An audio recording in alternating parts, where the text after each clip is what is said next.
Maranatha. Just going to start with that greeting as a new greeting, but for me at least. So today we're going to cover how to do, or how to observe the Feast of Tabernacles as described in Leviticus 23. It says here in verse 34 or 33, and Yah spoke to Moshe, saying, "Speak to the children of Israel, saying, on the 15th day of the 7th month, there shall be a feast of tabernacles 7 days to Yah. And on the first day shall be a holy convocation. You shall do no servile work." So that is a convocation, an assembly. 7 days shall you offer whole burnt offerings to Yah, and the 8th day shall be a holy convocation to you. So 2 convocations, one on the 1st, one on the 8th. And for 7 days you're offering whole burnt offerings. And you shall offer whole burnt offerings to Yah. It is a time of release. You shall do no servile work. So how do you, I guess the question would be, how do you offer whole burnt offerings today? Well, we don't. On all the feast days there are sacrifices and offerings, but we don't do that anymore. We don't have a temple anymore. There's no priesthood. And even if there was, that was fulfilled by the sacrifice of Yeshua HaMashiach. I understand when he was alive, when he was born, I should say, his mother Miriam, or Mary, completed her time of period of purity, I believe it's called, and after that I believe they offered or sacrificed a dove or something like that. But again, that was not fulfilled until his ultimate sacrifice. Going on to 37, these are the feasts to Yah. So yeah, that's it for that. And then it describes more in 39, verse 39, on the 15th day of the 7th month, when you shall have completely gathered in the fruits of the earth, you shall keep a feast to Yah 7 days. So this is very much as the feasts are centered around agriculture. You need to be a farmer. Well, you don't need to be, but if you're a farmer, it does help. You can see exactly when you should be harvesting, and you'll see those signs. So on the first day shall be a rest day, and on the 8th day a rest, and I skipped over, you shall keep a feast to Yah 7 days. And then there's an 8th day as well. On the first day you shall take goodly fruit of trees. So you're supposed to take goodly fruit. That's what we're supposed to do. Take branches of palm trees and thick boughs or boughs of trees and willows and branches of osiers from the brook to rejoice before Yah your Elohim 7 days in the year. So notice the commandment to rejoice, and you take all these items. So one, the fruit. People say this is citrus fruit. It doesn't really say that. Doesn't not say that either, but it is fruit, not vegetables. And branches of palm trees. So it's the second element you're supposed to do, gather, or second item. Third item is the thick boughs of trees, which is like a main branch, and it's not a thick tree as it says here, because otherwise you'd be chopping down a sequoia tree, and that's not happening. And willows. So that's easy to identify, the willow tree, and branches of osiers from the brook. I'm going to look up what that is. Branches of osiers.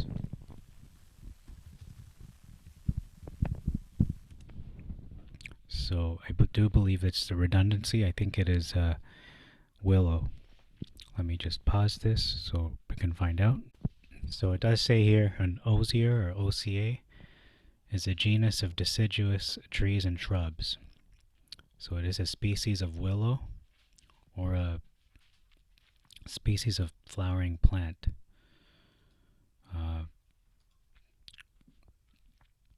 I'm not sure if this grows in the Middle East. I think that's one of the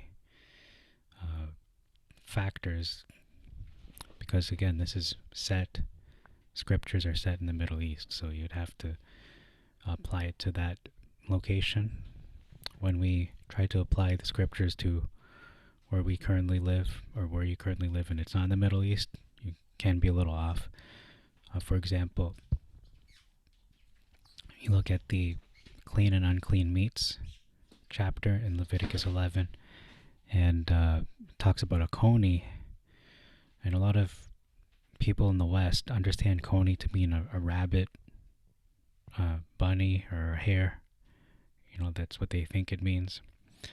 No, it's not that at all. It's a completely different animal. It's a coney, I believe, is a... anyway, I did cover that, but it's not that animal anyway.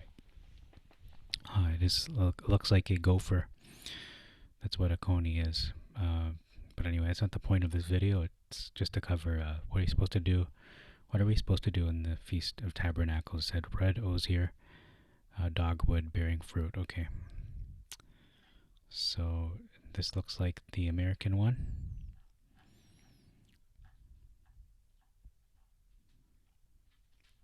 Yeah, it says native to North America, so it's not this one. It's probably Salix feminalis. There it is, Western Asia and the Himalayas, so it's this one. It's a species of willow. So basically, it sounds like a redundancy, where it says willows and branches of willows. So you're taking not just willows, but branches of willows from the brook to rejoice before Yah, your Elohim, 7 days in the year. It is a perpetual statute for your generations. In the 7th month you shall keep it. 7 days you shall dwell in tabernacles, or booths, as it says in the King James.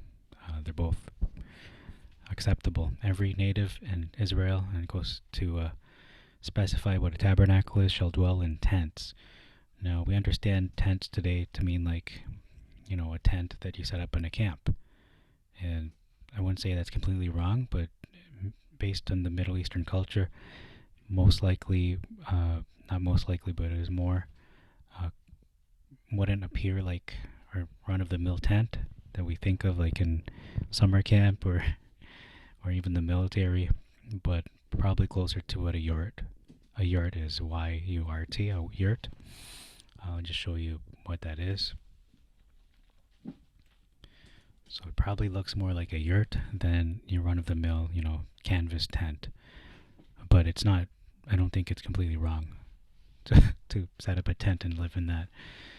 So it's because not everyone can build a yurt. And again, you do what you can with what you have and based on the knowledge you have. So let's take a look at some yurts, some examples. So these are some beautiful structures. A yurt, circular, but probably more like this, like more of a temporary, something you can just set up quickly, like that. I don't know how long it takes to build a yurt. How long to build a yurt? Let's find out. Because otherwise it wouldn't be feasible to build a yurt. So how long does it take to build a yurt? I'm going to say probably a month. I don't know.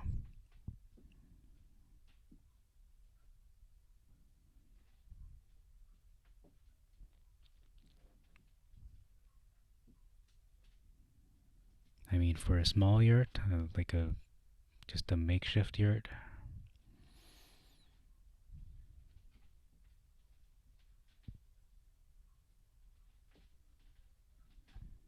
Okay, maybe it's not a yurt. I don't know.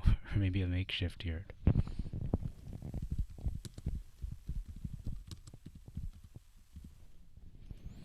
Okay, so I'll look up a Middle Eastern tent and see what that looks like.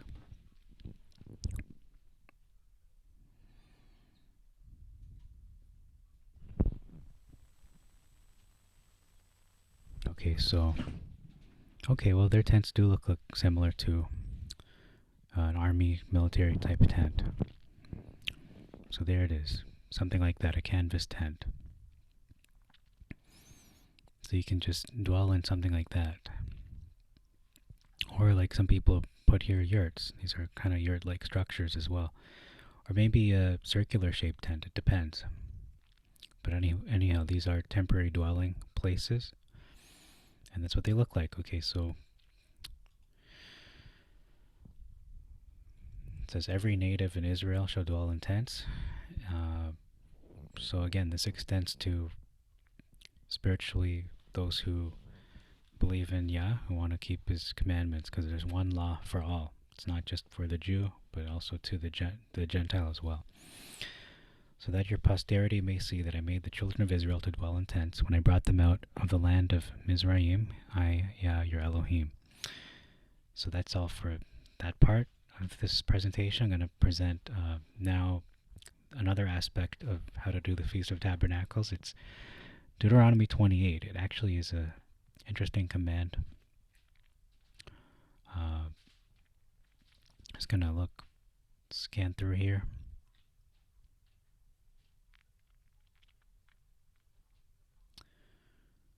Okay.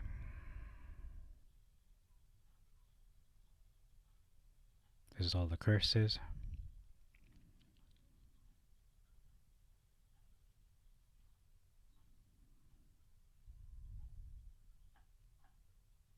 Okay, I just noticed it says insanity. I never knew that before.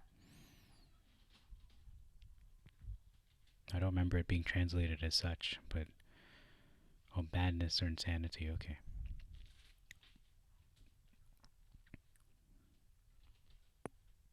Okay, I didn't look at this beforehand, but anyhow. Where is it?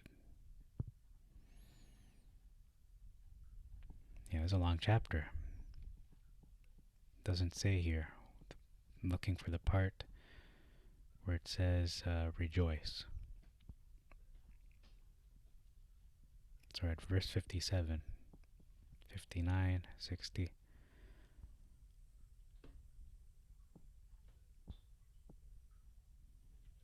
Okay, it's a longer chapter than I thought. Okay, it doesn't say it here, but I'll just look for rejoice. So it only occurs 6 times. All right.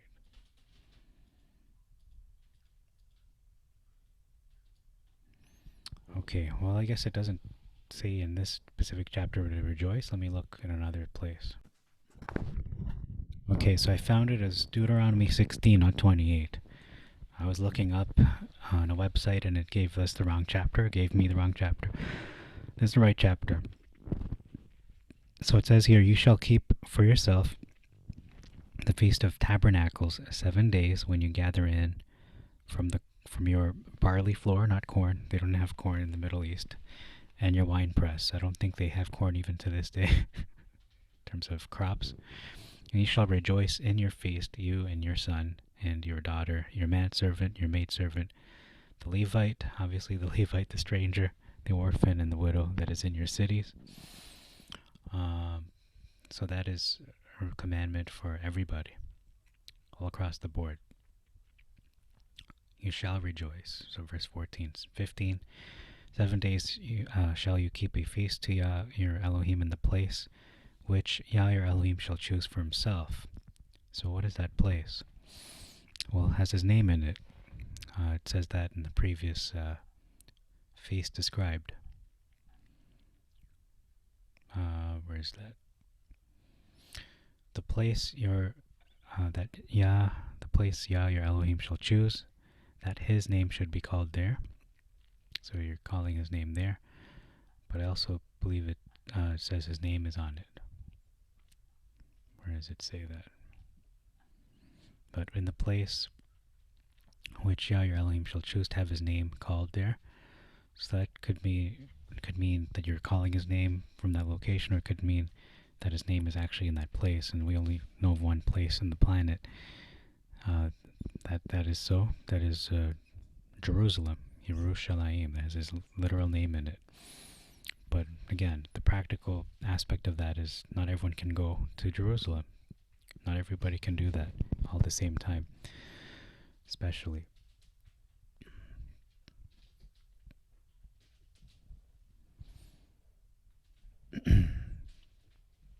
the moment.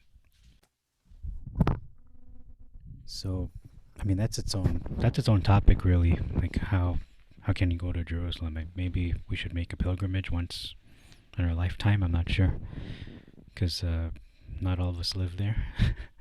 People are dispersed throughout the planet, so that's not something that can be done practically, pragmatically. Okay, so where did we left off? There are tabernacles. 3 times they will appear in the place which Yah shall choose, and we know the place he chose.